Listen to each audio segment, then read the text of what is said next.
ओम साई राम। हमारे प्यारे बाबा के प्यारे भक्तों, मैं साईं की बेटी आपका आपके बाबा के चैनल साई संजीवनी पर तहे दिल से स्वागत करती हूँ।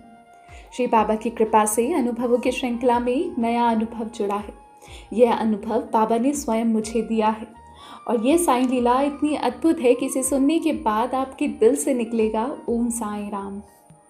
तो आइए बिना समय गंवाए जानते हैं कि यह साईं लीला हुई कब और कैसे। तो आज से लगभग 2 महीने पहले अचानक दिमाग में ख्याल आया कि बाबा एक बार शिरडी आने का फिर से मन कर रहा है।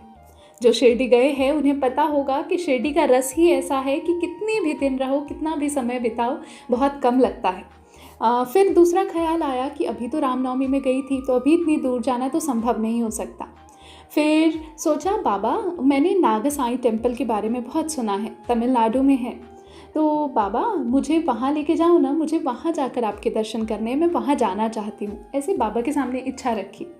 फिर बाबा ने बोला कि तू निश्चिंत रह, तेरा इंतज़ाम मैं कर दूँगा।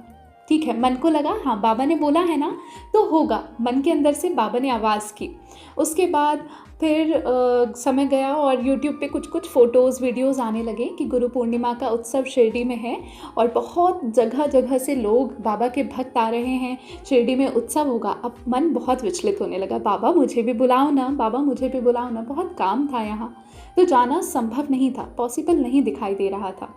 फिर भी मैंने अपनी फ्रेंड को ऐसे ही बोला कि क्या हम गुरु पूर्णिमा में शिरडी जा सकते हैं या जल्दी में कभी शिरडी जा सकते हैं। तो उनका रिस्पॉन्स मुझे लगा कि कुछ ऐसा ना हो कि अभी तो जाके आए हैं, इतनी जल्दी जाना पॉसिबल नहीं है। लेकिन उनका भी बहुत बाबा की कृपा थी, तो उनका भी बहुत पॉजिटिव रिस्पॉन्स था कि ठीक है, एक बार कोशिश कर सकते हैं। तो होता ऐसा ही है कि झटपट में शिरडी का प्लान बन जाता है।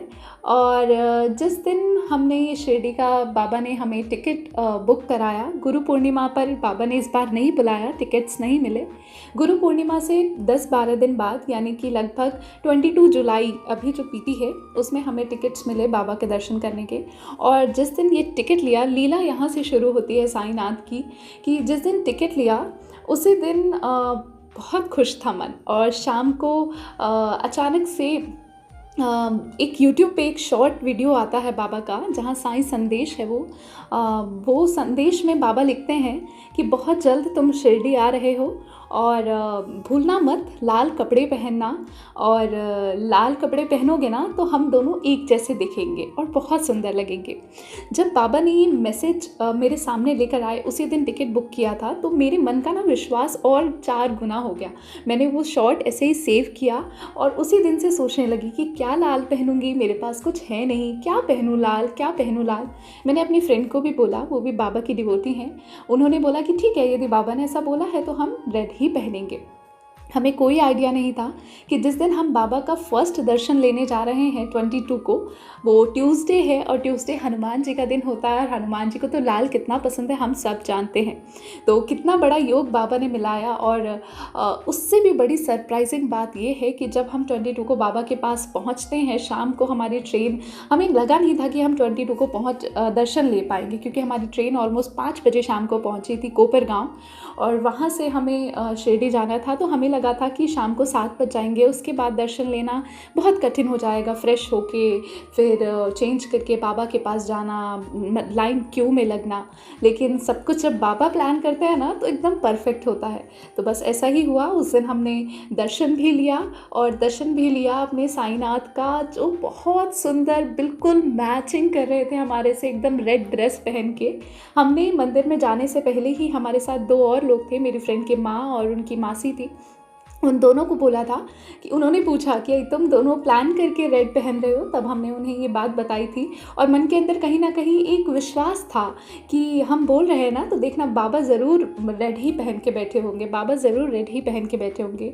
और विश्वास मानिए, आप देखिएगा 22 जुलाई का लाइव दर्शन शिरडी का, बाबा ने शाम के दर्शन के वक्त रेड पहना हुआ था, बिल्कुल रेड पहना हुआ था जैसा हमने पहना हुआ था। ये है साईनाथ की अद्भुत प्यारी प्यारी लीला।